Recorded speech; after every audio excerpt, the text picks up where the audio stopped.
2.2 Prússia. Dificilmente é uma coincidência que o estado mais notoriamente despótico da Europa, a Prússia, tenha sido o primeiro a ter um sistema nacional de educação obrigatória. Nem que a inspiração original, como vimos, tenha sido Lutero e sua doutrina de obediência ao absolutismo estatal. Como o Sr. Twentyman colocou, a interferência estatal na educação foi quase coincidente com a ascensão do Estado prussiano. A educação alemã, assim como a maioria das outras instituições, foi completamente interrompida pela Guerra dos 30 Anos, na primeira metade do século XVII.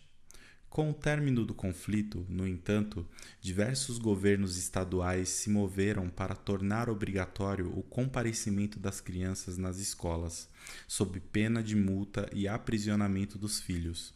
O primeiro passo foi dado por Gotha em 1643, seguido por estados como Hildesheim em 1663, Prússia em 1669 e Kahlenberg em 1681. O Estado da Prússia começou a ascender em poder e dominação no início do século XVIII, conduzido pelo rei Frederico Guilherme I. Ele acreditava fervorosamente no despotismo patriarcal e na virtude do absolutismo monárquico. Uma de suas primeiras medidas foi aumentar o exército prussiano, fundado numa disciplina de ferro que se tornou famosa por toda a Europa. Na administração civil, o rei Frederico Guilherme I forjou a máquina centralizadora do serviço público, que se tornou a famosa burocracia autocrática prussiana. No mundo comercial, o rei impôs restrições, regulações e subsídios no comércio e negócios. Foi o rei Frederico Guilherme I que inaugurou o sistema escolar obrigatório prussiano, o primeiro sistema nacional na Europa. Em 1717, ordenou a frequência obrigatória de todas as crianças nas escolas estatais e, em atos posteriores, seguiu com a disposição para a construção de mais escolas. Parece apropriado que as atitudes pessoais do rei estejam de acordo com a sua ardente promoção do despotismo e militarismo. Como Karl Hayes colocou, ele tratou seu reino como uma sala de aula e, como um zeloso mestre, açoitou seus súditos desobedientes impiedosamente. Estes princípios foram levados a cabo pelo seu filho Frederico o Grande, que vigorosamente reafirmou o princípio da frequência obrigatória nas escolas estatais e instituiu o Sistema Nacional de Crescimento, particularmente em seu Landschulgemein, Regulamentos Gerais da Educação, de 1763. Quais foram os objetivos que inspiraram Frederico o Grande? Novamente, a crença fervorosa no despotismo absoluto, embora fosse supostamente esclarecido. O príncipe, ele declarou, é para a nação que ele governa o que a cabeça é para o homem. É seu dever ver, pensar e agir por toda a comunidade. Ele era particularmente apaixonado pelo exército. Gastou fundos públicos livremente com o exército e, inculcando em especial constantes exercícios e a mais estrita disciplina. O despotismo prussiano moderno emergiu como um resultado direto da desastrosa derrota imposta por Napoleão. Em 1807, a nação prussiana começou a se organizar e se esquivar para vitórias futuras. Sob o rei Frederico Guilherme III, o Estado absoluto foi grandemente fortalecido. Seu famoso ministro von Stein começou abolindo as escolas privadas semi-religiosas e colocando toda a educação diretamente sob o Ministério do Interior. Em 1810, o ministro decretou a necessidade de exame estatal e certificação de todos os professores. Em 1812, o exame de graduação escolar foi retomado como um requerimento necessário para a saída da da criança da escola estatal, e um sistema elaborado de burocratas para supervisionar as escolas foi estabelecido no campo e nas cidades. É também interessante que este sistema reorganizado seja o primeiro a promover a nova filosofia de ensino de Pestalozzi, que foi um dos primeiros defensores da educação progressiva. De mãos dadas com o sistema de escolas obrigatórias, estava o renascimento e grande expansão do exército, em particular a instituição do serviço compulsório militar universal. Frederico Guilherme III continuou a reorganização após a guerra e fortificou o sistema de educação estatal obrigatório em 1834, tornando-o necessário para a entrada de jovens para as profissões liberais, como também todos os candidatos a cargos públicos, e os estudantes universitários deveriam passar nos exames de graduação do ensino médio. Deste modo, o Estado prussiano obteve controle efetivo sobre todas as gerações vindouras de acadêmicos e outros profissionais. Veremos em detalhe que o sistema despótico prussiano formou um modelo de inspiração para os principais educadores profissionais nos Estados Unidos, que dirigiram os sistemas de ensino público e foram os maiores responsáveis por sua expansão. Calvin e Stowe, por exemplo, foi um dos proeminentes educadores americanos. Escreveu um relatório sobre o sistema prussiano e o elogiou como digno de imitação. Stowe elogiou a Prússia, pois sob a monarquia absolutista de Frederico Guilherme III era o país mais educado do mundo. Não só havia escolas públicas de ensino fundamental e superior para estudantes pré-universitários e pré-trabalho, mas também 1.700 seminários de professores para o treinamento dos futuros professores do Estado. Além disso, havia leis rigorosas obrigando os pais a enviarem seus filhos para as escolas.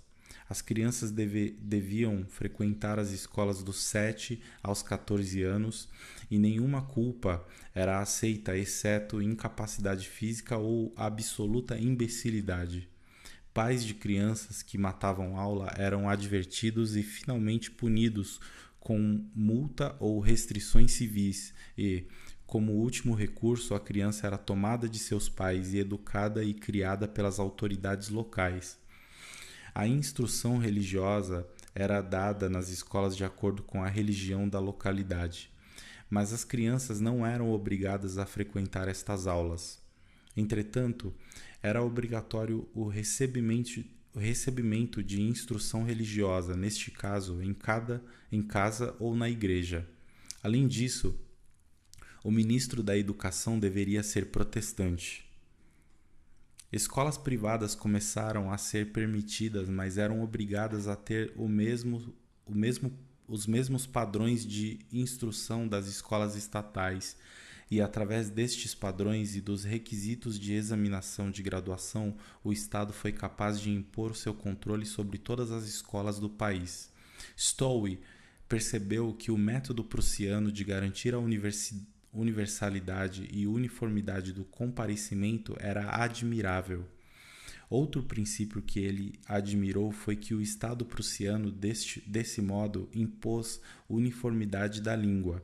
Stowe afirmou que os pais não tinham o direito de privar os seus filhos da influência de unificação da língua nacional, assim os privando do poder de fazerem todo o serviço para o Estado que eles são capazes de realizar. O sistema de educação obrigatória estatal foi usado como uma terrível arma nas mãos dos governos para impor certas línguas e para destruir as línguas de vários grupos nacionais e linguísticos em suas fronteiras. Este foi um problema particular na Europa Central e Oriental. O Estado dominante impôs sua língua e cultura sobre os povos dominados com línguas e culturas próprias, e o resultado foi um ressentimento incalculável. Se a educação fosse voluntária, tal problema não teria ocorrido. A importância deste aspecto da educação obrigatória foi enfatizada pelo economista Ludwig von Mises. A principal ferramenta desnacionalização e assimilação compulsórias é a educação. Nos territórios linguisticamente misturados, isto se transforma numa arma mortal nas mãos dos governos, determinados a mudar a afiliação linguística de seus súditos. Os filantropos e pedagogos que defenderam a educação pública não previram a onda de ódio e ressentimento que surgiria desta instituição. O sistema educacional prussiano foi estendido para o resto da Alemanha, em direção à formação da Alemanha como um Estado nacional. Além disso, um decreto de 1872 fortaleceu o controle absoluto do Estado sobre as escolas, contra quaisquer possíveis incursões da Igreja Católica. O espírito que inspirou o Estado compulsório alemão foi bem expresso num elogioso trabalho. O principal fundamento da educação alemã é que ela é baseada num princípio nacional.